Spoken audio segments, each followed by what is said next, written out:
Listen, when you wish upon a star, hey, dreams will take you very far, yeah. Oh, when you wish upon a dream, yeah, life ain't always what it seems, oh yeah. Oh yeah. What you see, you nice and clear, yeah. The sky so very dear, yeah. Lord, well, you shine star, and who you are, shine bright to see. Do to be. Ooh. Wow. Hey, yeah.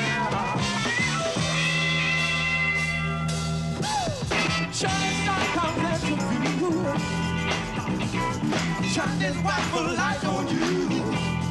Yeah, give you strength to carry on. Yeah, dog. Makes your body big and strong under him and out.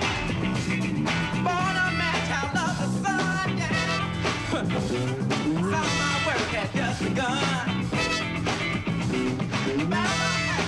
Alone, yeah. Blessed now I got my own, oh yeah. Oh yeah, yeah, yeah. When you find yourself in need, why don't you listen? I pledge allegiance to the flag of the United States of America and to the republic for which it stands, one nation, under God, indivisible, with liberty and justice for all. Good morning, American Heritage. Today is Friday, February 11th. We have some exciting news for you today, such as sports, so make sure to stay tuned. I'm Daniel. And I'm Jacob, and you're watching WHS News.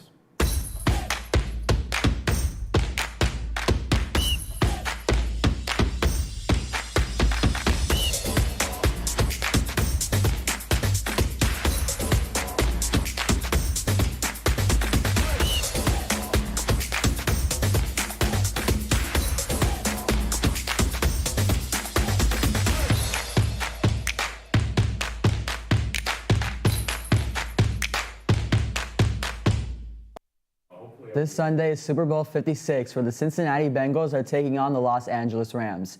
But that's not all that's happening in the football world. The Miami Dolphins have hired San Francisco 49ers offensive coordinator Mike McDaniel as their new head coach. After firing their previous head coach Brian Flores at the end of the season, the Dolphins are looking for the best coaching staff to support quarterback Tua Tagovailoa.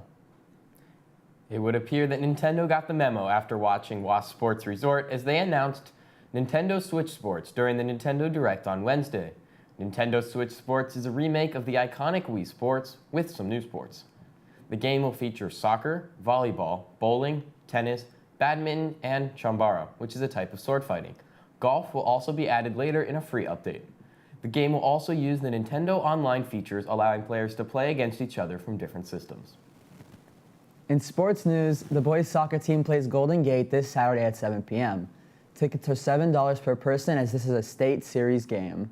Yesterday, the girls basketball team played Terra Environmental. Here's Jacob with a recap of a busy week of playoffs on campus. Thanks, guys. As the playoffs continued throughout the week in our winter sports, our Patriots have stayed on track in their quest for states. Starting on the pitch, the varsity girls soccer team were led by goal scorer Romy Whittick in their 1-0 defeat of Estero in the regional quarterfinal on Tuesday. They look to advance in the regional final tonight against Naples.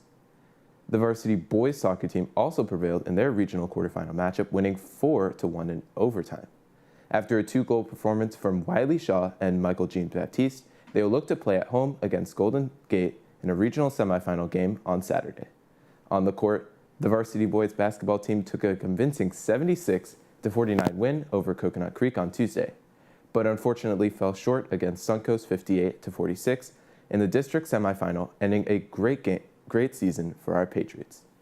Yesterday, the girls basketball team crushed Terra 72-31 in the regional quarterfinal and will look to play in the semifinals on Tuesday. That's all I have for you today. I'm Jacob. Now let's send it back to the anchors. In club news, the Marine Biology Club will be selling Valentine's cookies and lemonade for your sweetheart, or just your sweet tooth, on Monday, February 14th during junior and senior high lunch. Now, here's Anya with a message from Bullets for Life. Hi everyone, my name is Anya and I'm the president of the Current Events Club. In memory of the Parkland shooting, a nonprofit organization called Bullets for Life is conducting a workshop with our club on Monday, February 14th. The charity is supported by moms who lost their children to senseless gun violence, with the aim of taking bullets off our streets and raising awareness for gun violence prevention. At the workshop, each student will learn how to destroy a bullet and make a beautiful bracelet out of it. Ms. Susan Kennedy, the CEO and founder, will talk to us about the organization's work in helping out victims' families and how the symbolism of these bracelets can help provide relief. All participants can get 2 service hours and a bracelet to take home. To participate, you need to donate at least $10 to cover the cost of the workshop and the materials. We will collect cash just before we start. The workshop will take place on Monday, February 14th from 3:45 to 5:45 p.m. You can come late or leave early if necessary. Check your email for the flyer or please scan the QR code on the screen to sign up. It will be a really beautiful experience, so I hope to see you there. With all the stress school may give, there's many different ways to deal with it. Have you thought about reading? Because here's Sylvia with a look at a unique bookstore. This Fort Lauderdale strip mall has many different activities to do, but once you take a deeper look, you'll find the Old Florida Bookshop, an antique bookstore specializing in a variety of books, prints, magazines, and even historical maps. The store offers a collection of over 30,000 books, handpicked by owner William Croissant. Mr. Croissant found his love for books and decided to make his passion a reality. I was introduced to old books in an attic one time when I was a child, and I just appreciated the binding, the paper, the care that was taken into old books. It isn't anymore. This store has a beautiful heart, but its outside appearance causes people to drive by not knowing what they're missing. So I've been coming to this store for years. You happen to catch me on a day where I'm here browsing, but I'm a lover of old antique antiquarian books. And the beauty of this store, which is truly a hidden gem, you would drive past it. And until recently, when Mr. Croissant put some bookshelves in front with the $1 books to attract patrons, you would drive past it, you have no idea what this is. It is a beautiful store. This bookstore has everything a book lover could ask for and more. As we're turning to a more digital world, stores like these are starting to become out of the ordinary, which is all the more reason to come to the Old Florida Bookshop. Signing off, I'm Sylvia, reporting for STN. Although that didn't make me hungry, it sure did get me fired up to talk about lunch. Today's lunch options are a grilled Angus cheeseburger with potato wedges or a turkey and cheese sub. Man, that's really going to beef me up for the weekend. Make sure to follow us on all of our social medias at WHS TV. Before we end up the show, we have birthday shout-outs. To Lakshmi from Elena, Lindsay, Francesco, Alyssa, and Chrisma. They said, happy early birthday, Lakshmi. Wishing our awesome Disney princess the best day ever. And of course, we want to wish our very own executive producer, Anna, a great birthday weekend. Signing off, I'm Jacob, with a reminder to watch for us selling these Valentine's Day shout-outs. Time's a-wasting, so sign up now. For $1, we will read your most intimate thoughts, or for $5, you can record it here. Be sure to stay tuned after the show for a video from the Black Student Union. I'm Daniel. And I'm Jacob. Have a great Monday, Friday, Patriots. We'll be talking about Ida Bell Wells Barnett, better known as Ida B. Wells. Ida B. Wells was born in Holly Springs, Mississippi on July 16, 1862. Born into slavery during the tail end of the Civil War, however, after the war ended, her parents became politically active during the Reconstruction era. From an early age, she was instilled with the importance of education and attended Rust College for her early education, though she was expelled for having a dispute with the university president.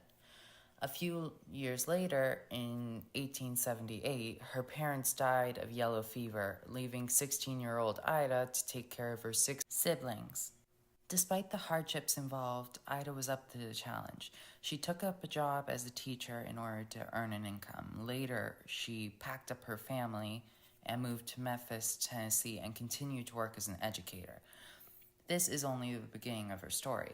A few years later, at the age of 21, 70 years before Rosa Parks refused to change her seat on a bus, Ida B. Wells refused to give up her seat on a first-class train car. Hooking her feet into the chair, she refused to budge, even resorting to scratching at the person who tried to remove her from her seat. However, in the end, a gang of men did remove her from her seat, but after the incident, she sued the entire train company and won the lawsuit in local court. Though she was later overturned in federal court, after this incident, Wells started to write about racial and political issues in the South under the name Iola, and had them published in black newspapers such as the Memphis Free Speech. Then, in 1892, her attention shifted to anti-lynching articles after the wrongful death of her friend and his two business associates.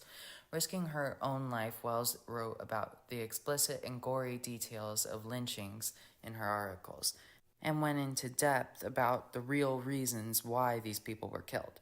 She published her findings in her seminal pamphlet, Southern Horrors, which blew the myths about lynching away in their tracks. And this was the beginning. She continued to travel around the South and write about other lynchings, and that led to her ruffling more than a few people's feathers. One of her editorials led the people of Memphis to form a mob and burn down the newspaper she worked for, the Free Speech, to the ground. Thankfully, she was on a business trip outside of town. However, this mob threatened to lynch her if she ever stepped foot back into Memphis. Though this didn't deter Wells from continuing her work, and she continued for the next 40 years. She did not tone down her voice once in her entire career, despite the tireless cries of people in power telling her to do so. This did not put a stop to her Herculean efforts, which included speaking tours abroad, the establishment of many civil rights organizations, and her endless stream of articles and pamphlets. However, because of her rhetoric, she was ousted from the NAACP because of her radical ideals, despite being a key founder. They even almost removed her from the list of founders altogether. In the end, she ended up having a family and marrying a man who agreed with her ideals and had 4 children back to back. She continued her career during this time, taking her family on her speaking tours. Ida B. Wells died at age of 68 while finishing the final chapter of her autobiography, ending it mid-sentence, mid-word. Throughout her life, Ida B. Wells was many things: a daughter, an older sister, an educator, a writer, a mother, but most importantly, an activist that deserves recognition for her courageous acts of selflessness. Though I could not go into much detail today, I hope you further your research. Have a wonderful day.